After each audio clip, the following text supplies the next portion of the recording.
శ్రీ వారాహీదేవి జ్యోతిషాలయం విద్య, ఉద్యోగం, వ్యాపారం, పెళ్లి, ఆరోగ్యం, నాగదోషం, సంతానం, రాజకీయం, వామాచార దోషం, అత్తాకోడళ్ల మధ్య గొడవలు, ప్రేమించి మోసపోవడం, స్త్రీ పురుషుల వశీకరణం, ధనం నిలకడలేకపోవడం, మీ ఎటువంటి సమస్యలకైనా 24 గంటల్లో పరిష్కారం చూపబడును. నెంబర్ 1 వశీకరణ స్పెషలిస్ట్ పండిత్ పవన్ నంబూదిరి, కేరళ తాంత్రిక గురువు గారు. ఎక్కడి వారికైనా ఒక్క ఫోన్ ద్వారా వెంటనే పరిష్కారం చూపబడును. Phone number 9043637512. ఈ రోజున కుంభరాశి జాతకుల జీవితంలో జరగబోయేది ఇదే. మీ ఇంట్లో ఘోరం జరగబోతుంది. ఒక గొడవతో మొదలు అవుతుంది. పరిస్థితులు మారబోతున్నాయి. ఏం జరగబోతుందో తెలియాలంటే వీడియో పూర్తిగా చూడాల్సిందే. వీడియో నచ్చితే తప్పకుండా ఒక చిన్న లైక్ అయితే చేసి మమ్మల్ని సపోర్ట్ చేయండి. ఇక ఆలస్యం ఏమాత్రం లేకుండా వీడియోలోకి అయితే మనము వచ్చేద్దాము. ఈ రాశి వారికి అన్ని విషయాల్లోనూ ఒక కొత్త పరిణామం స్పష్టంగా కనిపిస్తుంది. ముఖ్యంగా ఇంట్లో ఘోరం అంటే ఇది తాత్కాలిక గందరగోళం కాదు, ఒక పెద్ద పరిణామానికి సంకేతం. ఇంటికి సంబంధించిన విషయాల్లో ఈ రోజున కాస్త విరుద్ధ పరిణామాలు ఎదురు కావచ్చు. ఉదయం నుంచి సాయంత్రం వరకు కొత్త సమస్యలు వినిపించవచ్చు. ఈ సమయంలో ఈ సమస్యలు వస్తూనే ఉంటాయి. ధైర్యంగా ఉండండి. ఇంటికి సంబంధించి ధనం ఖర్చు కావడము, ఎలక్ట్రికల్ సమస్యలు, ఇలా కొంచెంగా ధనపరంగా మానసిక అశాంతి కలగొచ్చు. కొంతకాలంగా వాయిదా పడిన ఇంటి మరమ్మతులు ఈ రోజు ప్రారంభమవుతాయి. కొందరికి ఇంట్లో కొత్తగా ఆవాసం మారడం, అద్దె ఇల్లు మార్చడం, గృహ ప్రవేశం, గృహ నిర్మాణ పునః ప్రారంభం, ఇలాంటి అంశాలు కూడా ఉండొచ్చు.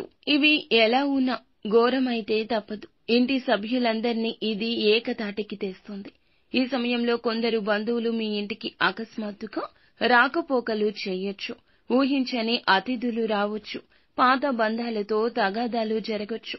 మీ ఇంట్లో పాత బంధువులతో ఇబ్బందులు కూడా కలగొచ్చు. ఆస్తి గురించి బంధువులతో మాట్లాడుకోవడం లాంటి పనులుంటాయి.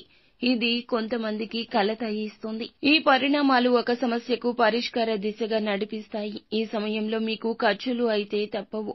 చిన్న చిన్న రిపేర్లు, కొత్త వస్తువులు కొనడము, ఇంటికి సంబంధించి డాక్యుమెంట్లు జాగ్రత్త పెట్టుకోవాల్సి రావచ్చు. ఈ సమయంలో ఖర్చులు అయితే ఒక్కసారిగా పెరుగుతాయి. కానీ ఆ ఖర్చు తర్వాత సంతృప్తి కలుగుతుంది. అదనపు ఆదాయం వచ్చే సూచన ఉంటుంది. మీ ఇంట్లో ఉన్న కొన్ని పాత వస్తువులు సమస్యకు కారణమవుతాయి. పాత వస్తువులు బయటకు తీయాలి. వాస్తు శాస్త్రానికి విరుద్ధంగా ఉంచిన వస్తువులు లేదా మీరు ఏదైనా చిన్న చిన్న సమస్యలకు దారి తీసేటటువంటి ఏదైనా ఆలోచనలను కూడా మీ మనస్సు నుండి బయటకు తీసేయండి. ఇంటి మధ్య గదిలో గణపతిని పూజించి ఇంట్లో 4 మూలల్లో గోమయం కలిపిన నీటితో శుద్ధి చేయాలి. ఇది మీ ఇబ్బంది తగ్గిస్తుంది. ఈ రాశి వారికి ఈ సమయంలో ప్రధాన సమస్య ఆందోళన. సమస్య తేలికే అయినా కూడా మనసులో భారం పెరుగుతుంది.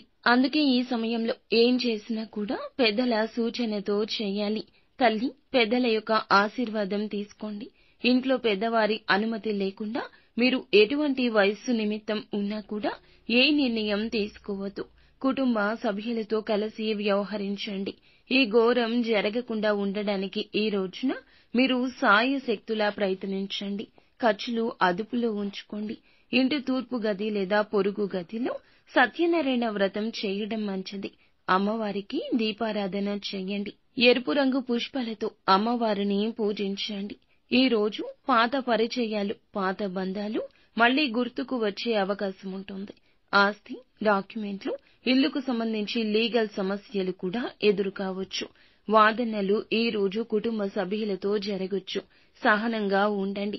ఇంటి పెద్దల మాట వినండి లేదా కొంచెంగా వినే ప్రయత్నమైనా చేయండి. నిత్యం శివ భగవానుని పూజించండి. అంతా మంచి జరుగుతుంది.